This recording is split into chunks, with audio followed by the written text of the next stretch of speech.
Welcome traders to another weekly prep of the global markets. This week we are covering the 7th of October to the 11th of October. The main focus for us this week is continued monitoring of the Middle East. What we're going to be looking for is any further tensions with escalations and de-escalations.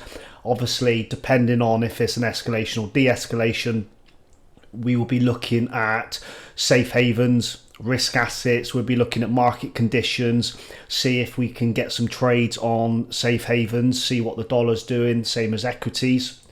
Oil prices as well, we will be focusing on. But just a quick weekly recap of what's happened over the course of this week. Obviously, we did have, coming into this week, we had the Middle East tensions, which caused oil to rise, it caused equities to drop, it caused safe havens to gain strength. And then we had the Federal Reserve come out Monday evening and basically push back on aggressive rate cuts. What they're saying is they're not on the path that they want to be on at the moment. That then made the dollar strength, that gave strength to the dollar. It took off a 50 basis point cut for next month. So when the markets are now looking at a 25, they are still data dependent. We had a number of job releases from the labour market this week, all came out strong. So again, this supports the 25 basis rate cut, and it gives the Fed opportunities to look at the data now going into this week. We do have US inflation. However, we wouldn't normally say this, but inflation at the moment for the Federal Reserve is not one of their key indicators. The labour market is. So this inflation data is not going to hold as much weight as it would normally tend to do. We had the euro, with the euro inflation coming out weaker this week. It is now, the markets are now, we're expecting a 25 basis rate cut for the next 4 meetings. Now, going into this week, what we need to focus on is the New Zealand rate decision. Of course, we need to continue to monitor the Middle East tensions, and we also need to monitor any central bank speakers that are happening over the next week. In terms of data and fundamental data, it is more of a quieter week this week.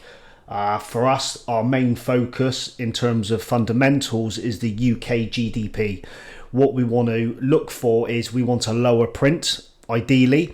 This will then back the Bank of England's speech that they came out this week and said that they could be open to aggressive rate cuts. So if we get a lower print, that will go with the central bank's direction. That should give us opportunities for pound weakness. Kicking off the week, we have Germany's industrial orders. We have Germany's manufacturing, we have Germany's consumer goods, and we have the UK Halifax house prices, along with the Eurozone retail sales.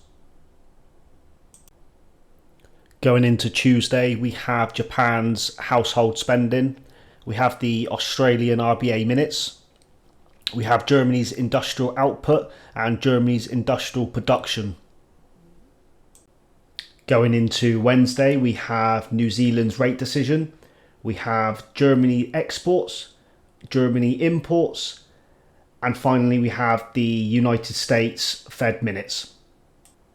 Heading into Thursday, we have Japan's Corp goods prices. We have United States core CPI and CPI. We also have United States wage earner, followed by United States initial jobless claims and continue jobless claims. We then finish the day off with New Zealand's manufacturing PMI. Heading into Friday to finish the week off, we start with Germany's CPI. We then have United Kingdom's GDP. We have the United Kingdom services. We have United Kingdom's industrial output and manufacturing output. We then have United States PPI. We then have Canada's building permits, employment change, and Canada's unemployment rate. To finish the day off, we then have United States Michigan sentiment. This then closes the trading week off. Please like, share and follow.